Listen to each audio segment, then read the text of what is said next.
TVC, a TV do Correio da Manhã.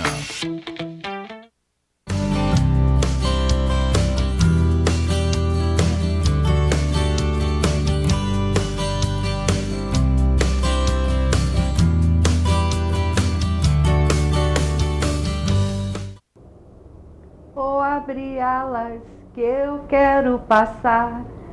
Quem lembra dessa marchinha de carnaval? Estamos a uma semana do carnaval e eu hoje trouxe para vocês, no Rosina de A a Z, um pouco da história das marchinhas de carnaval. Gente, um bom dia, uma boa tarde, uma boa noite, não importa a hora do dia. Eu tenho que lembrar vocês que a TVC tem transmissão em Nova Friburgo, Teresópolis, Paraíba do Sul, Três Rios e Pati de Alferes, além de Petrópolis. Mas se você não tem a assinatura da TV a cabo, você pode acompanhar pelo site da TVC, a TV Correio da Manhã. Você pode acompanhar pelo YouTube, pelo Instagram, pelo Facebook, que você por lá acompanha toda a programação, e pelo Instagram também.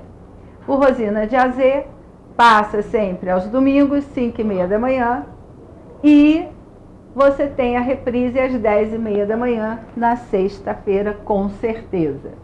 Gente, eu preparei para vocês, para o programa de hoje, um pouco da história das marchinhas de carnaval. Quem não conhece a música O Abre Alas? O Abre Alas foi a primeira marchinha de carnaval. E aí, como foi a primeira, tem uma história de pioneirismo aí. Essa marchinha de carnaval, o Abre Alas, foi composta em 1899. Ela já tem mais de 100 anos e até hoje nós cantamos. E essa composição é de uma brasileira, a Chiquinha Gonzaga, que fez a música para animar o cordão da Rosas de Ouro. Era um bloco de rua chamado Cordão Rosas de Ouro. E aí vamos ver um pouquinho da história da Chiquinha Gonzaga. A Chiquinha Gonzaga nasceu em 1847, brasileira, Rio de Janeiro. Ela era filha de um marechal do Exército Imperial, vamos lembrar que estávamos no tempo do Império, e a mãe dela era filha de uma escrava alforriada. A mãe da Chiquinha era filha de uma escrava alforriada. Então, a Chiquinha Gonzaga era uma mestiça, pai branco e filha de uma escrava alforriada. Mas isso não impediu o casamento. O pai dela queria casar com a mãe e enfrentou família, sociedade, todo mundo e casou.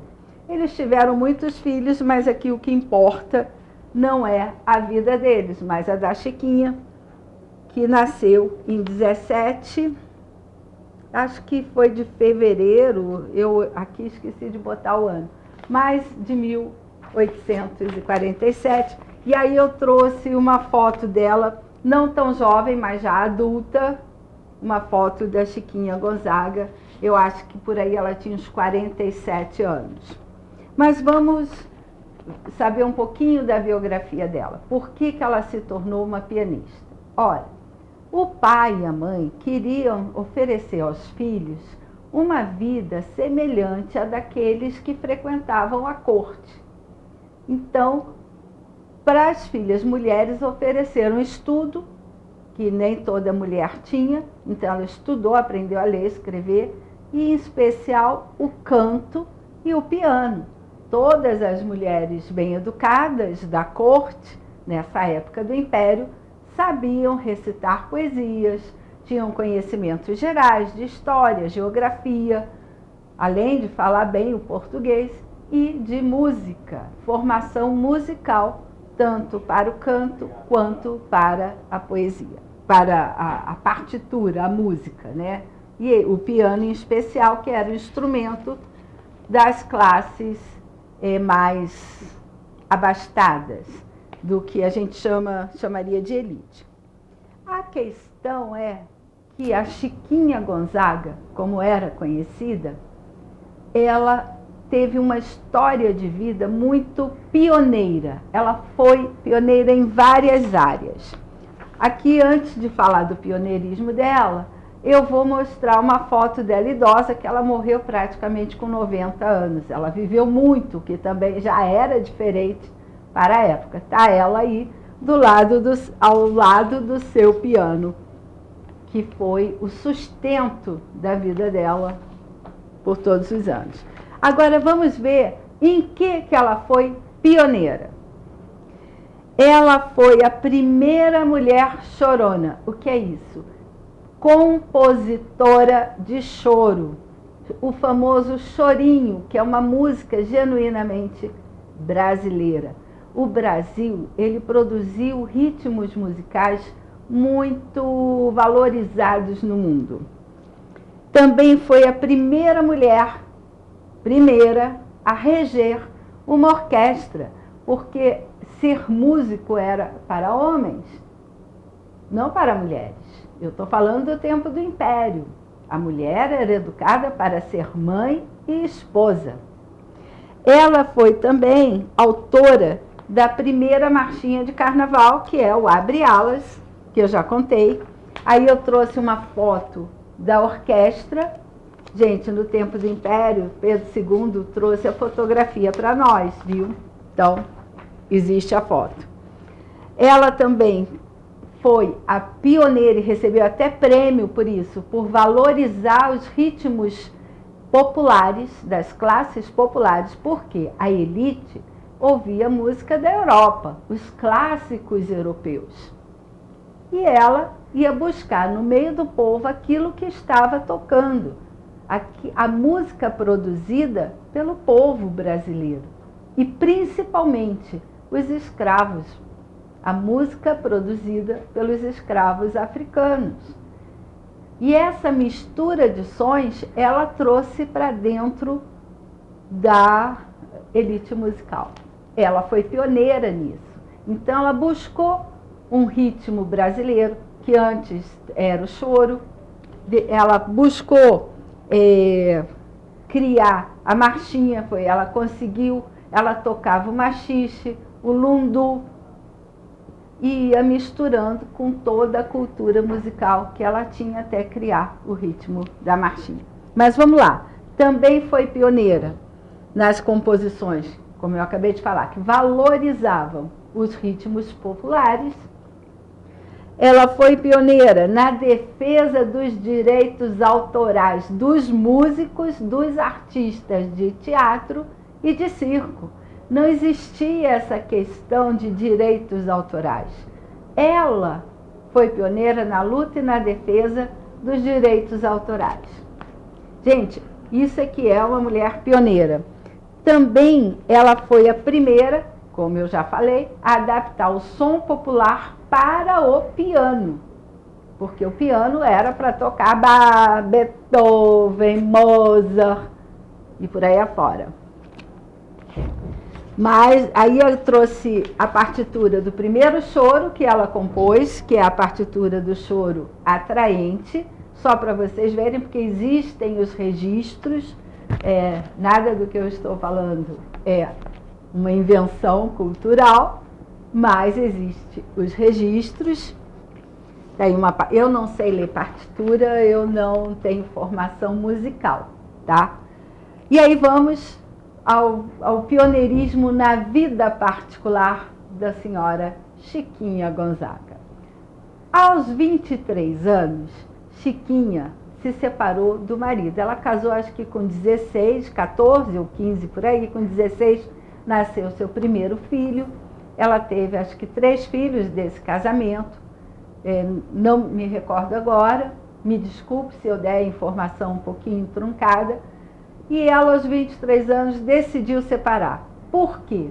Porque ele e a família dele, desse marido, não aceitavam que ela fosse musicista, porque ela queria continuar se dedicando ao piano. Como ele tinha uma certa situação financeira, ele podia pagar empregados. E ela dava preferência ao piano, às composições, do que os afazeres domésticos.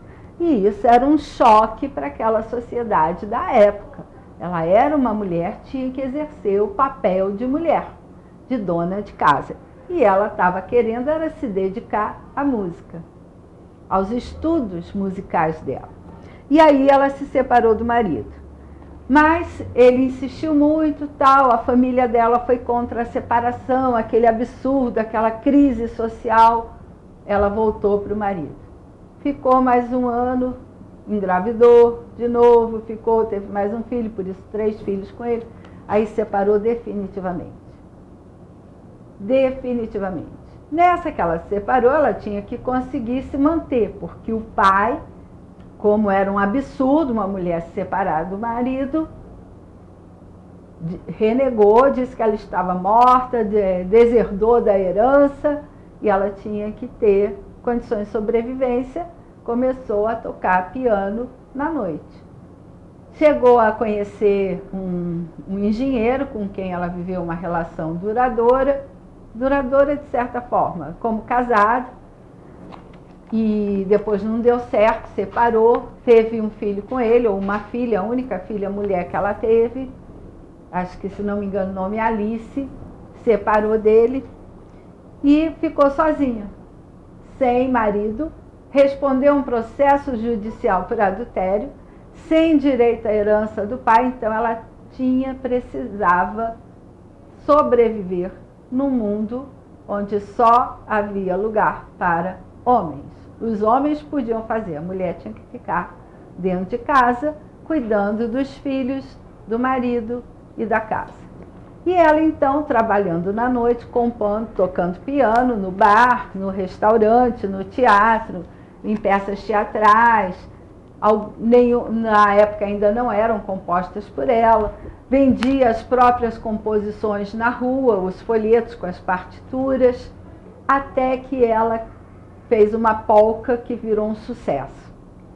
Também conseguiu escrever e tocar numa opereta, onde ela incluiu nessa opereta a dança do machixe, que era proibida, porque era vista como uma dança sensual.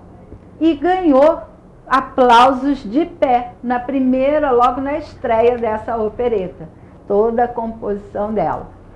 E assim ela foi criando fama e sobrevivendo da própria música. Era difícil? Era. E aí durante o dia ela dava aula particular de história, de geografia, de ciências. Lembra? Ela foi uma moça que estudou muito. De piano, vendia música para os outros, fazia música e vendia para outros interpretarem, e assim ela sobreviveu. Quando ela tinha, se não me engano, por volta de uns 57 anos, ela conheceu um garoto, que era, hoje para nós é um garoto, na época já era visto como um homem com papel social, trabalhava, tinha seu próprio negócio. Ele se apaixonou por ela e eles viveram juntos até ela falecer. Ela faleceu perto dos 90 anos, em 1935. Mas, em 89, o grande sucesso foi o Abre Alas. E aí, agora, eu vou contar a origem das marchinhas. As marchinhas eram comuns em Portugal, mas não tinham a cadência que tem a nossa aqui. Era um outro ritmo, era diferente. E as que mais faziam sucesso em Portugal e no Brasil, no iníciozinho dos 1900, era a Vassourinha, composta em 1912, não pela Chiquinha, mas era portuguesa, e a Baratinha de 1917. Mas a primeira marchinha brasileira foi de 1899, o Abre Alas da Chiquinha Gonzaga. E aí as marchinhas fizeram sucesso. E eu trouxe para vocês a partitura do Abre Alas, para vocês darem uma olhada. Quem entende de música, procura na internet, que isso é domínio público. As partituras das composições de choro, de polca e as marchinhas da Chiquinha Gonzaga estão disponíveis na internet, e isso é de domínio público. Aí qual é a característica da marchinha? O que faz a marchinha ser marchinha? Elas são compostas com ritmo acelerado, mas a base delas é aquela cadência da música militar, que eu, como não sou música, não sei demonstrar para vocês, mas elas tocam a mesma cadência dos militares com um ritmo mais acelerado para fazer você dançar, né? A letra geralmente é simples, são curtas, refrões com refrão marcante, tem muito humor, muita crítica social, tem umas até que eu nem vou comentar aqui porque estão proibidas, e aí eu vou chamar o intervalo e depois eu continuo e mostro isso para vocês.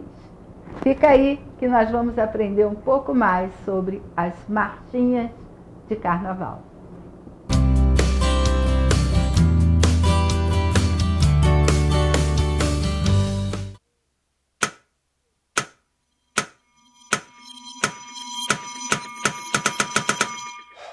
Cara, o que a gente tá fazendo, hein? Vamos falar um segundo sobre a gente?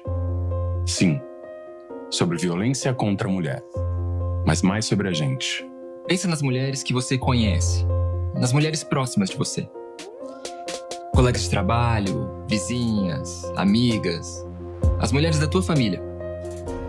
Agora imagina que a cada 8 minutos, uma delas é estuprada. Duro de engolir, né? Mas é o que tá acontecendo no Brasil. Aqui, 7 em cada 10 mulheres já sofreram violência ou assédio no trabalho. E absolutamente todas as mulheres, inclusive as que você pensou, vão sofrer algum tipo de abuso pelo menos uma vez durante a vida. Pesado, né? Mas e aí? O que a gente tá fazendo? Vamos falar sobre a gente. Sobre o jeito que a gente trata as mulheres. Passa a vara, senta a rola, pega de jeito. Comer, Meter, fuder. Aê, garanhão! Pegador, Comedor. Ensinam pra gente que a mulher é uma coisa a ser conquistada, um prêmio, e que você não deve aceitar um não como resposta. Ela não te dá bola? É porque tá se fazendo de difícil. É só pagar um drink que ela tá na tua, irmão. manda ver. Ela tá pedindo. Só um beijo. Um beijinho, pô. não tem mulher que não dá, só tem homem que não sabe pegar. Vai lá, pega ela, mostra que é macho.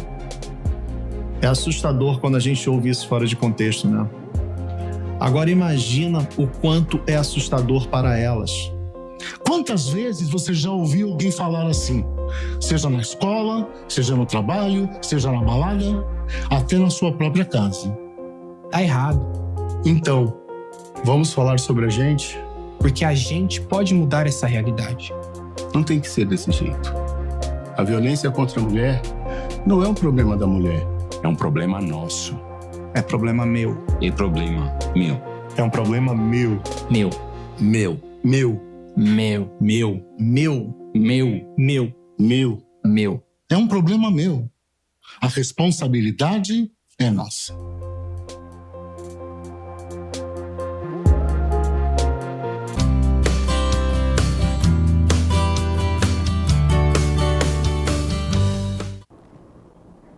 Rosina de Azê de volta, trazendo para você hoje a história das marchinhas de carnaval.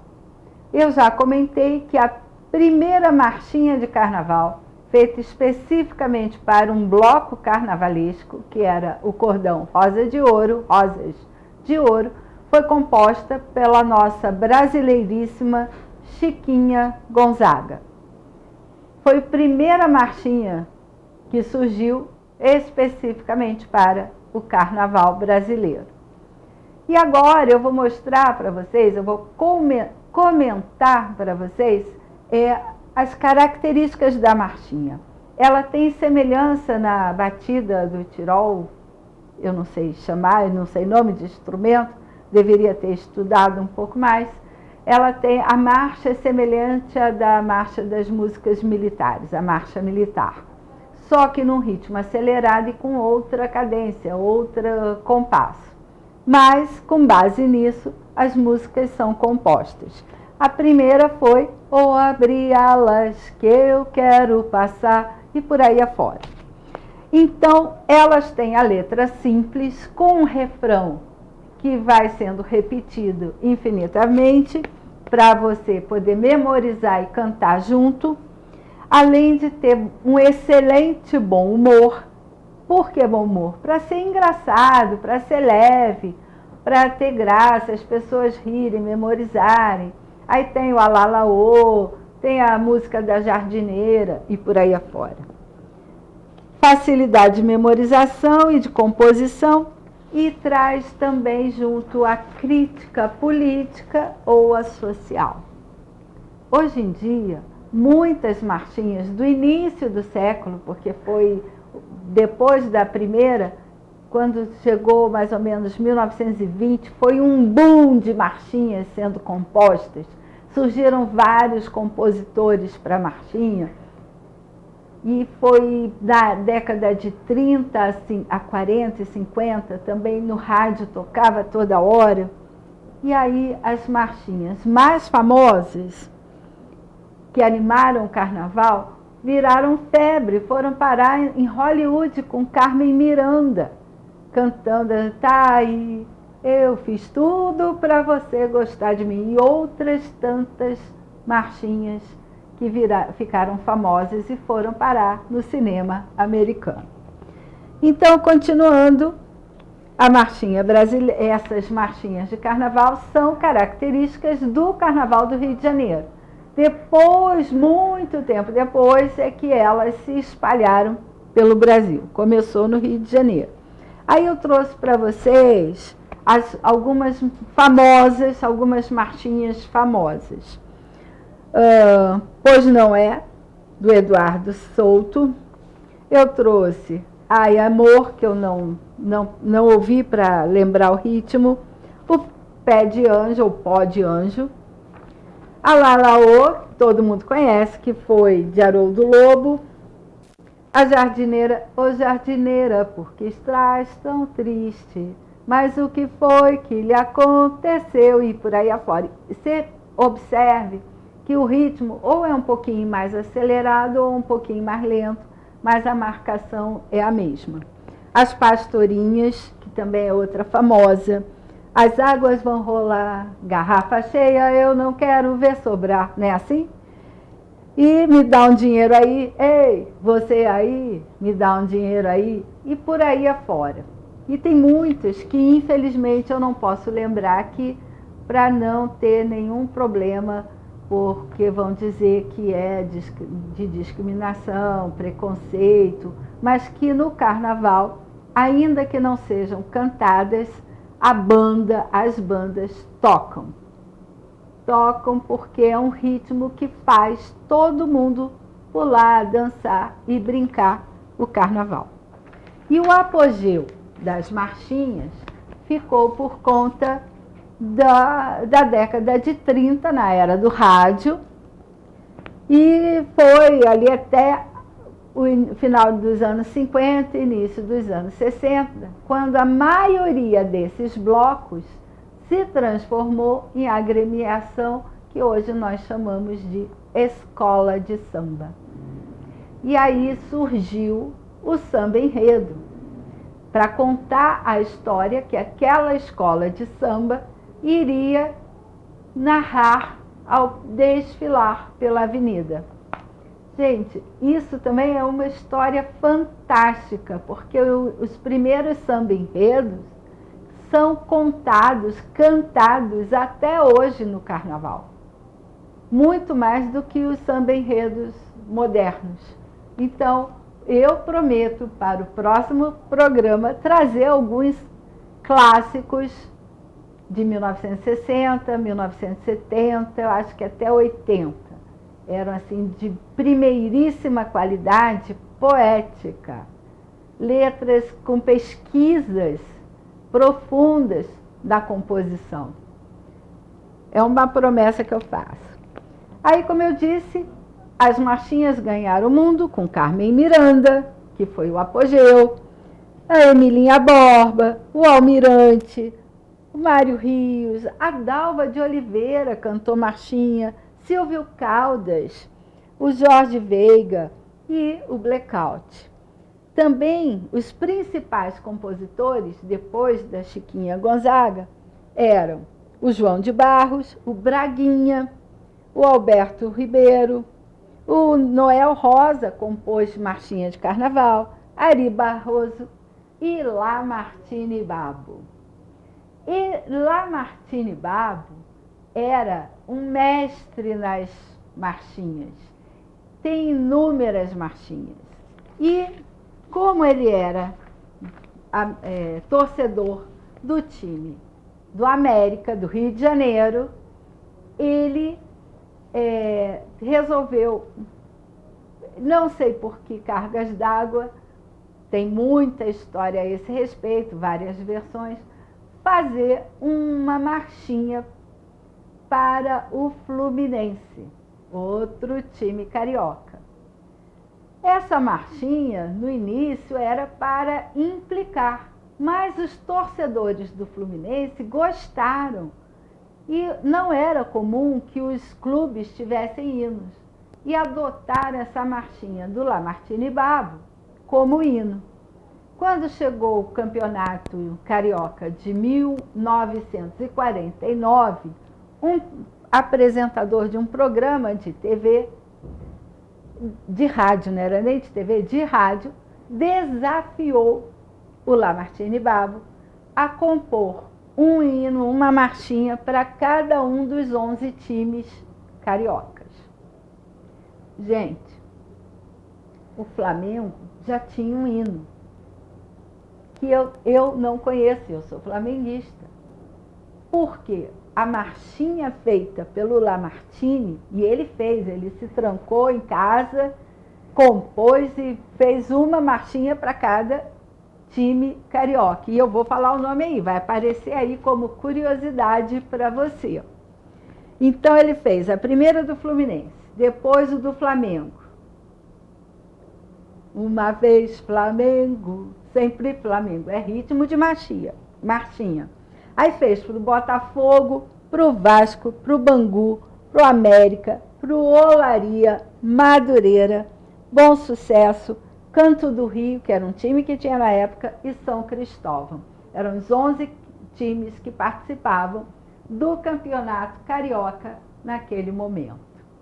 E esses hinos foram tão, digamos, simpáticos aos torcedores desses clubes, que acabou que eles se tornaram os hinos oficiais desses 11 clubes cariocas.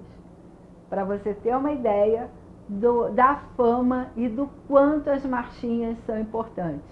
E o hino, que não é o hino da cidade, mas virou o hino da cidade, o Cidade Maravilhosa, também foi composto nesse ritmo de marchinha para o Carnaval Carioca e virou o hino da cidade do Rio de Janeiro. Gente, o Rosina de AZ fica por aqui hoje, mas vem com outras novidades carnavalescas no próximo domingo. Aguardo você e muito obrigada pela sua audiência. E Deus abençoe a todos nós.